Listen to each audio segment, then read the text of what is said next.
when should I change my game plan? Guys, today I'm answering the question of this user here. And he said he's a purple belt in Jiu-Jitsu and he has been doing Jiu-Jitsu for 7 years. And he said that most of the techniques that he used on his gym are not working anymore. So he's wondering if he should change his game plan or not. So guys, I'm going to share my experience here. So I do think sometimes you have to change your game plan. And I think through my experience sharing here, this is going to help you guys. So for example, guys, I started Jiu-Jitsu back in 2001 when I was 14 years old. And at first, everything I was doing when I was like white belt and yellow belt was to try to jump in the close guard and work from there. So if I would compete a tournament, I would try to jump in the close guard and work sweeps and submissions from there. At some point, I noticed that all my opponents were starting like with a very low base, and jumping the close guard wouldn't work anymore because I wouldn't be able to close the guard. So I had to change my game plan. That's when I started doing half guard. So I was like, okay, now if I cannot jump in the close guard, I'm just gonna kind of like throw myself sideways on them, pulling them to the half guard. And that's when I started playing half guard. And then my experience share continues here because I was putting everybody to what I call like the single leg half guard. But then what happened on the gym and on the tournaments, everybody starts sprawling when I would pull half guard. And then just pulling to the single leg half guard was not working anymore. And that's when I came with the deep half guard. Because I was like, okay, now I can pull to the single leg half guard, but if they block me, if they set up a good wizard or if they sprawl, I can go to the deep half guard. And that was a game changing for me. So I changed my game plan. And then at some point, half guard overall, many opponents were stopping. Everybody knew that I would do half guard. Everybody knew that I would try to put to single leg half guard or deep half guard. Then I went back to pulling to close guard and started doing omoplatas. So that was my omoplata time when I was kind of like brown belt or so, you know. And then, so then I had like I had good close guard, good omoplata, good single leg half guard, good deep half guard. I'm just talking about the bottom game here, right?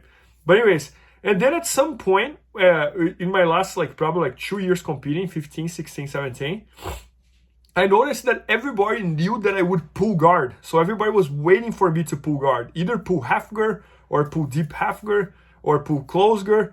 So that's when I started doing wrestling.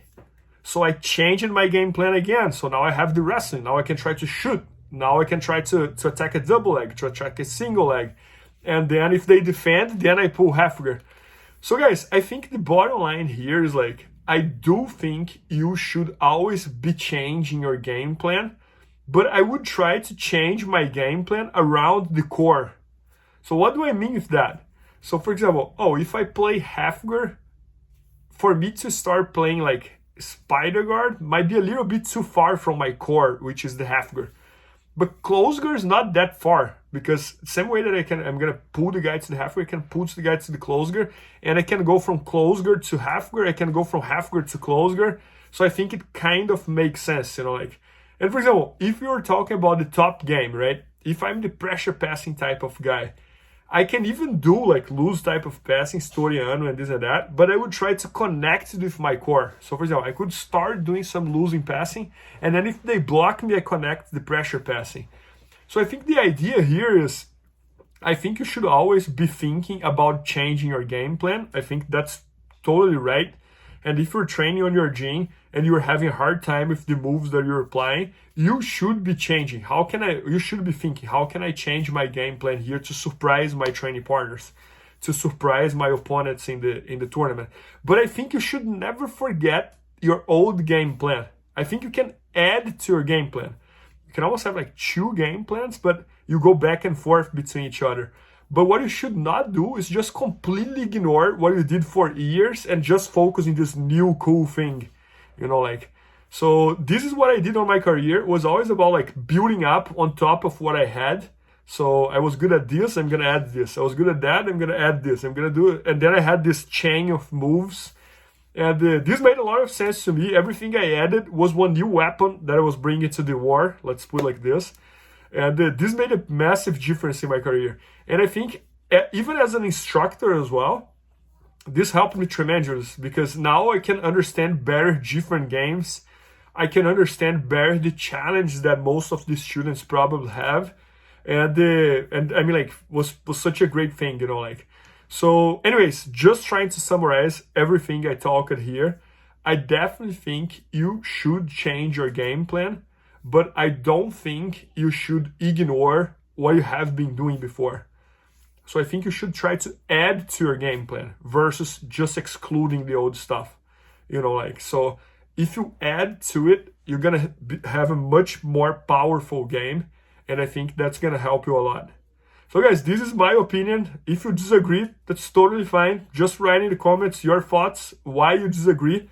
I have no ego. You can disagree as much as you want, and this maybe you're even gonna learn something from your comments, so feel free to disagree. And if you are interested on building a game plan, I have an instructional video that's great for that. It's called the Jiu-Jitsu for Old Guys Fundamental Game Plan, which I show my game plan focus for the old guys. It's a great instructional, so make sure to check that out. It's at bjjfanatics.com. And I hope this video helped this user who asked the question and everybody who watched it as well. Thanks so much, guys. Os. Please help me out to grow my YouTube channel. Just click subscribe. And to watch more videos, just click under see more videos. I hope you enjoyed. BJJFanatics.com. Use the promo code YouTubeFaria to get 10% off any instructional video. Improve your jiu-jitsu faster.